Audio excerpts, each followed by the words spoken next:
All right, so we are here to talk about women in remarketing and hiring for the future. And I'll introduce, well, I guess we'll introduce ourselves. I'm Kathy Cruz from Cruise Control. We do dealership consulting, social media strategy, content strategy. And I'm basically from automotive retail. I managed car dealerships most of my life. And here I am today. So I have three lovely ladies next to me that are going to introduce themselves. Jeannie Shermonte, National Remarketing Manager for Bank of America. I also was formerly the president of IARA. Actually the first female president of the IARA. Been with the bank for going on a little over 26 years. Mostly been in the automotive portion, whether it was repossessions, lease end term, and now remarketing with Bank of America. I'm Carolyn Bogan with Car Auction Services. I've been with them for 4 years now as Vice President of Technology Services. So very new to this industry, but enjoying it each and every day. I am Samantha Cunningham-Zavlinsky, and I am from Potrats. We're an automotive advertising agency specializing in dealer and vendor advertising services. Awesome. Hello? Okay. All right, so we're going to start by just a question to each of you. Anyone jump in that you want, but well, Jeannie, what attracted you to the automotive industry? I literally fell into it by mistake. So back when I was getting back into just having 2 children, I had to go back to work, and I started working part-time actually at Bank of America in the evening, and then I had an opportunity or had to go full-time. And when I started in actually the auction, the internal auction remarketing area, where we actually were not looking at book values by the internet, we were looking at by the book. And from there, I went into front-end collections, lasted about 6 months. Then I went into repossessions, was there probably for about 4 or 5 years. And then, well, went to lease end term when we were doing leasing. Once we got out of leasing, I was hired to do the remarketing manager for the Brea facility for Bank of America, and I have outside reps that travel to all the auctions, and I've been doing that now for, I guess, 12 plus years. Awesome. Okay, Carolyn? Well, I would say I got into this industry because it's what I didn't know about it. I learned about it. I've been in the environmental services industry for a large waste management company across the United States. And I compare the two industries as the same because it's one thing you learn about how, in my eyes, I said, well, trash is trash. You dig a hole and you throw it in there. But that's not how it works. It's truly about technology. It's about science. And it's about all those things that it takes to actually dispose of trash. Well, cars the same way. When I came to cars, what I didn't know about it, I thought auctions were auctions. You know, you go and some guy get up there and they do some chatter and some cars get sold. Oh no, it's a lot of technology behind car. It's about all the socialization and the things that happen at the auction site and all the different pieces and parts that make it possible for a car to go across that lane and be sold. So that's what really attracted me to car, just learning what I did not know. So I come from the advertising end of our industry, and I think a lot of people, when you talk about, hey, how did you get in automotive, to the point earlier, you kind of fell into it, something, and somehow you ended up finding a passion for it. And I think as we talk today about how you hire for the auto industry, it's how do you attract, engage, and retain these individuals who have a passion for the position within the industry, not necessarily just auto itself. So for myself, I promote sell drive leads for dealerships all day centered around auto. However, the passion that I have is for the technology, the service that I'm providing our clients. So I think as we talk further today, we can talk about how we get people who have those same passions, and it just happens to be that automotive is that propulsion for it. Awesome. Yeah. That's what I always liked about just the auto industry in general, is that most everybody's done something else. And they come to it. They have such a great broad spectrum of qualifications or information or. Okay, so how has the workforce changed in the past 10 years with respect to diversity? We're going to want to take that. I'll start. I'll say diversity is here to stay. I think we talk about diversity as if it's this new topic or a thing, but it is what we are today. I mean, even across America, and diversity is here to stay. So I think in this industry, as we especially think about women in this industry, I think about when I was younger and in school, I wasn't even taught about this. We talk about everything but this. And when we do talk about it, we tend to departmentalize it by saying, well, guys go work on cars and girls go work on this. I think we just need to stop that conversation because it really starts from that. And diversity, again, I think is something that's here to stay. It's not a thing, it's just who we are and what we are and all the people that's involved in it. And we just needed to embrace that and not talk about it as if it's just a thing. Do you feel like something's changed in the last 10 years that way, especially maybe lately? Oh, definitely things have changed. I couldn't put my hand on it to say what has changed, but maybe that's just the evolution of just people and different cultures and the mix of who we are in America. It will just, I think it's just changes. It's just what it is. So let me expand on that part. So Janelle and I, who is one of my reps out of Seattle, say hi, Janelle. So we were having a conversation this morning, and I posed that question to her, and she reminded me, because she's been with the bank, and she's actually been out in the field. And I said, if you were to answer that question, what have you seen out there? And we talked about 10 years ago. She could remember back that far. I couldn't. And she reminded me that when you walk into an auction, you typically would see women doing all the office work, and you would see the men out with the cars and things like that.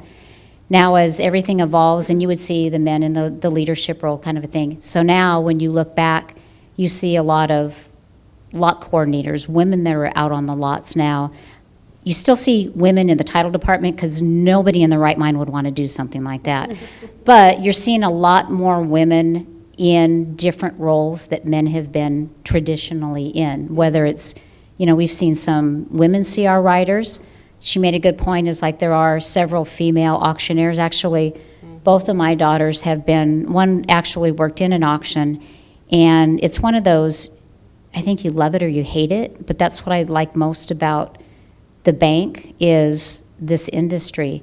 And then we talked about, my daughter had talked about maybe becoming an auctioneer, which would be a really cool thing. So I just getting back to what kind of education can we get out to the women that don't be scared that it's automotive, just it's something that you can contribute. So It's part of it. It's not a conversation that we are just starting. I think a lot of the media that's available today is now highlighting that conversation. Yeah. So it's how we approach it and not make it the conversation of how do people get into it. It's how do we grow them in it. Right. And how do we uplift and support that growth, because people don't stay is the problem. Yeah. We can drive as many women to the automotive industry as we want, but if we're not supporting them within it, then that's where we have the problem. So I think it's more about why do women leave auto, why do they leave the workplace to begin with? Perception has traditionally been that women leave because they start families. Well, statistically, only 1 in 10 women leave the workplace due to families.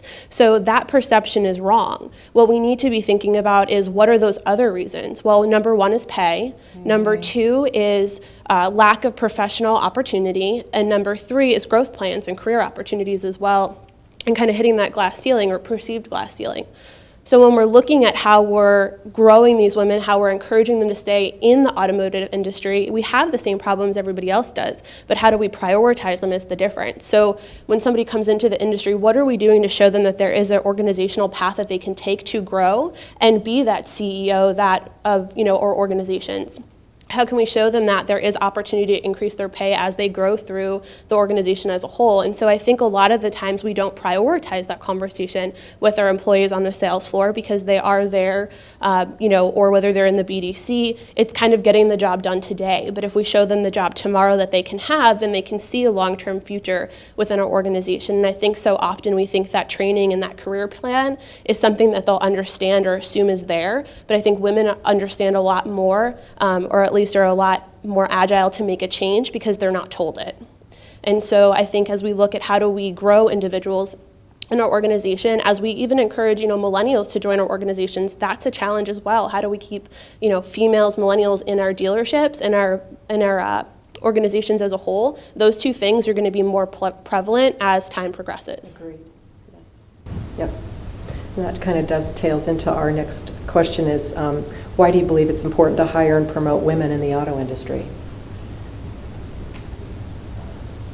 So I kind of say I hate this question because I don't think it should be a question. No. I mean, we represent 50% of the world population and 40% of individuals working. So why is it a question, should we promote and hire women? It's how do we retain more of them? What avenues or opportunities do women have when seeking employment in the automotive industry?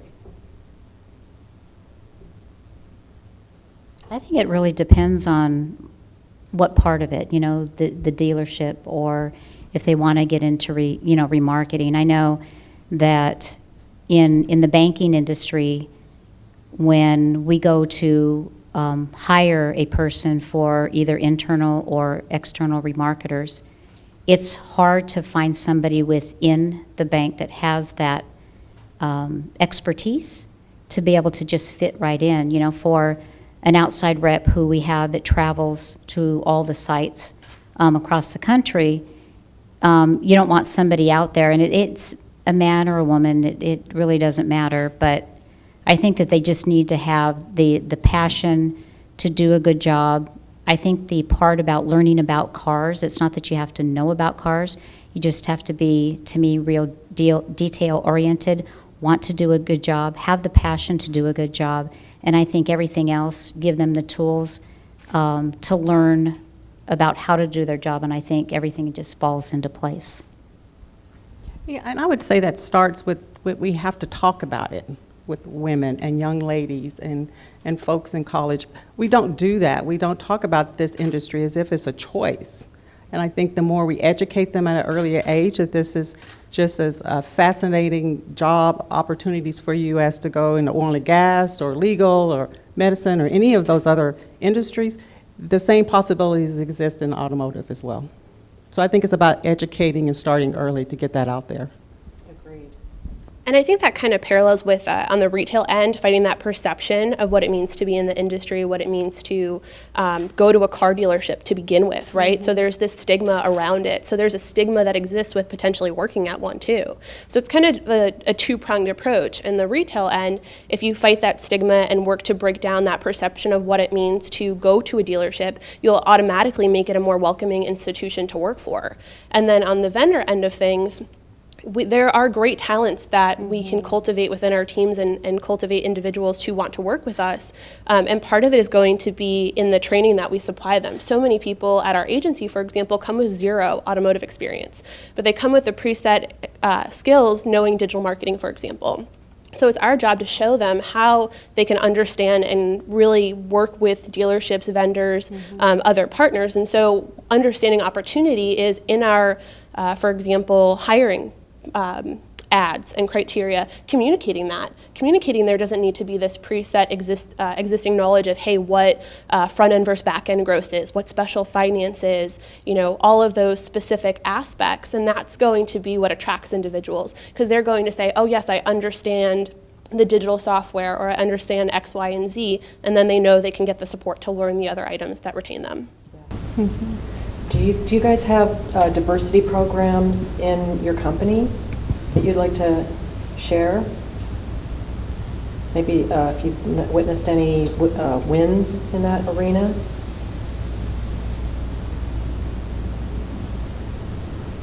We do, I have to be honest, we do, and we promote it quite a bit, but I have not been involved in it, but I probably should.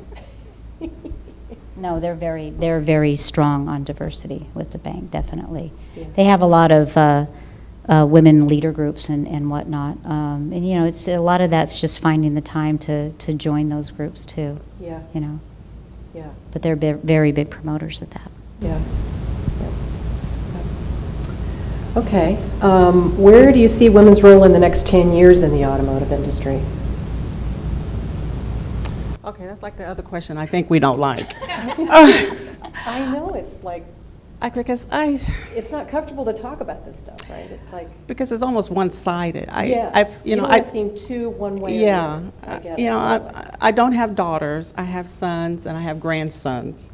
But if I had daughters, I would never say to them, you know, the possibility is yours. I mean, it's whatever industry or this industry. I'm in IT. I never thought about coming to car and hearing about an automotive company going, I'm in IT. There's all kinds of facets, whether you're in the back office, in the corporate office, out in the auction, wherever, out in the fields. It's what they want to be, and the possibilities are theirs. We have to make sure we're always talking in the sense of the possibilities and not that it's something we have to aspire to get to. Because just being there and working hard and doing all the right things, you'll get to those levels that you want to be in any company, I would say. So I think the easy answer to that is more, just more women in the industry, you know, more diversification, and, you know, the ability to network and meet with more of those women. What specific skills or acumen do women bring to the table, do you think? And you guys are all from different companies and different kind of hierarchies, so if you could speak a little bit about what the women bring to the table. We bring strong leadership skills. I think we bring strong organizational skills. We bring skills. I think we do think about diversity. We think we're sensitive to those things. Those are just a couple I can think of right now. But from a woman's standpoint, I think our work ethic. I just think about, because we're always thought of as we're trying to get there, so I think we work a little harder to attain it. Yeah. That's my experience as well. Mm-hmm.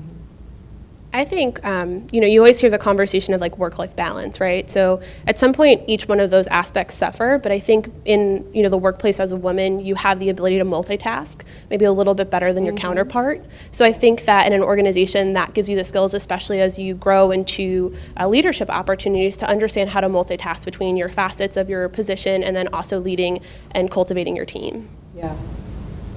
Yeah, and I think in a diversity program, whatever that may be, is actually calling those skills out, because there's certain skills that women have as opposed to other men or other whatever, but skills that women have that they bring to the table, and just knowing what that is and just talking about it and seeing how it can dovetail into what the organization's trying to accomplish. But I feel like there's so little conversation even about that, really. Do you guys feel like that?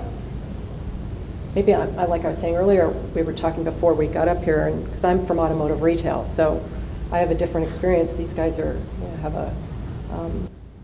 I think if you probably polled the women that are in this industry, it's like I said before, I think they fall into it. Both of my daughters are in a sector of the automotive industry. I actually had one daughter, like you said, she went to a dealership. She decided to try internet sales. She lasted 3 months. Oh. But she enjoyed the experience, Why and then did she only last 3 went to, months? pardon me? Why'd she only last 3 months? It was very male dominated, and it was very it was just male dominated, and it was not that it was fast paced. It just you know, it wasn't her thing. And then she actually right after that went to work in the auction, and then she moved from there, and then she's been in different sectors of another agency where she's doing auto loan funding now. So it's involved with cars. They have to know about cars. Those are things that she learned by doing the 3 months in the internet sales. She learned about cars. She learned that cars start sometimes with a push button, not a key. That was really sad. And you know, and then when she went to work for the auction, she, you know, worked in the commercial account. She worked in the dealer sales area. So she learned a lot, I think, even at her age in her early 20s, that you can make it in that kind of an industry. But it is intimidating to women, because when you walk through there, you don't see a lot of women. You do more now, though. Yeah, So. you do know that. Yeah. Do you think that the skills that she learned in the 3 months in the internet department got her to, like, contributed to where she was able to take next steps? Yeah, I think so, definitely. I think those experiences make you stronger, really. Mhm. Right? Yes, definitely. At least it did me. Yeah. Okay, well, we have about 5 minutes. Does anybody have any questions?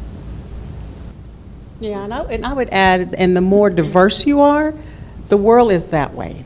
The more people that will come to you, right? Because they don't want to come and buy products from a company they don't even see themselves. So you have to be that way. Yeah.